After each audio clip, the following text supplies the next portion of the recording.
Hai guys, jumpa lagi. Kali ini kita akan membahas hebatnya netizen Indonesia melawan propaganda Malaysia.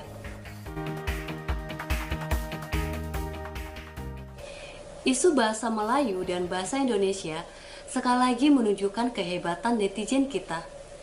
Netizen Indonesia langsung bereaksi setelah Perdana Menteri Malaysia Ismail Sabri mengusulkan bahasa Melayu menjadi bahasa ASEAN.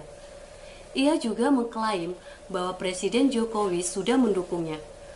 Padahal tidak demikian. Sikap resmi pemerintah Indonesia jelas menolak hal tersebut. Menurut Menteri Pendidikan Nadiem Makarim, bahasa Indonesia lebih layak untuk bahasa ASEAN.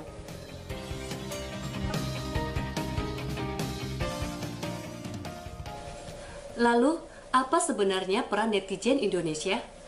Yang kita amati inilah yang mereka lakukan. Mereka mendukung akun atau channel-channel yang membela sikap Indonesia. Akun-akun yang pro bahasa Indonesia. Channel Trend Publika juga termasuk yang mereka dukung. Terima kasih ya guys sudah mendukung channel kita. Mereka juga menyerbu akun-akun yang mendukung usulan mengenai bahasa Melayu itu. Mereka juga memberikan komentar di akun-akun itu. Harus diakui, ada komentar yang bernada emosi. Tapi banyak pula yang memberikan komentar dengan data dan argumen yang masuk akal. Mereka bahkan menyerang video-video hasil simposium internasional bahasa Melayu yang diadakan 2 bulan lalu.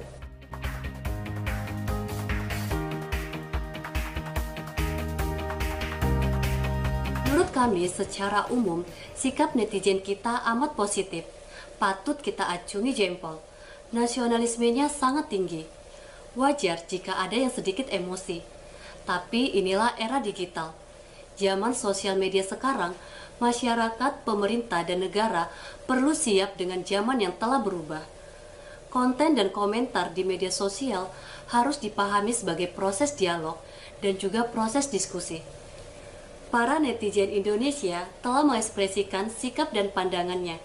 Nah, pemerintah Malaysia saya kira perlu memperhatikannya. Yang menarik, netizen Indonesia selalu bereaksi cepat menghadapi isu yang menyenggol harga diri atau kedaulatan negara Indonesia. Mereka tak perlu menanti sikap pemerintah.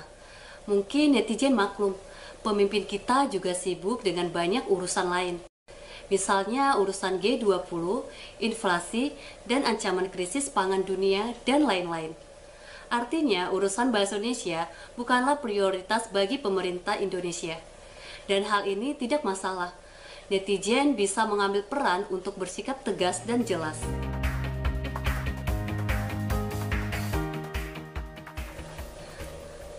Boleh jadi sikap aktif menentukan arah bangsa dan negara sudah menempel pada darah orang Indonesia. Sejak dulu, pemuda kita memang selalu berperan besar dalam menentukan arah bangsa dan negara.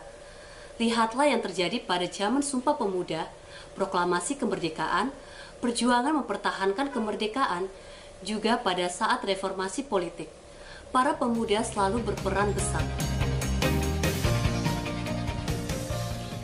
Inilah isu-isu yang berkaitan dengan bahasa Melayu dan bahasa Indonesia yang disoroti netizen, di antaranya soal jumlah penutur bahasa Melayu sebanyak 300 juta. Angka yang diklaim oleh para profesor dan pemimpin Malaysia itu memang bikin kesal. Mereka semakin kecewa karena klaim itu sudah dilakukan sejak bertahun-tahun lalu. Angka itu jelas memasukkan bahasa Indonesia sebagai bagian dari bahasa Melayu. Netizen Indonesia tak setuju dengan klaim seperti itu. Walau asalnya dari bahasa Melayu, bahasa Indonesia tetaplah bahasa Indonesia. Dan yang kedua adalah label bahasa Melayu Indonesia. Masih berkaitan dengan masalah pertama tadi. Netizen juga sama sekali tidak setuju jika nama bahasa Indonesia ditambahi dengan label Melayu. Sekali lagi, bahasa Indonesia tetaplah bahasa Indonesia. Sejak zaman Sumpah Pemuda, namanya ya bahasa Indonesia, tak perlu dilabeli Melayu. Itulah kehebatan netizen Indonesia dalam menghadang propaganda Malaysia.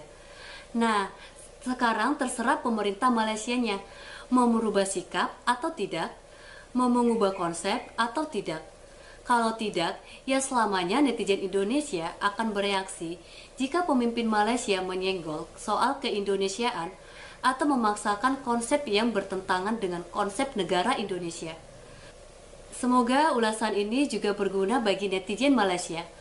Terima kasih sudah menonton video ini dan semoga bermanfaat dan sampai jumpa lagi.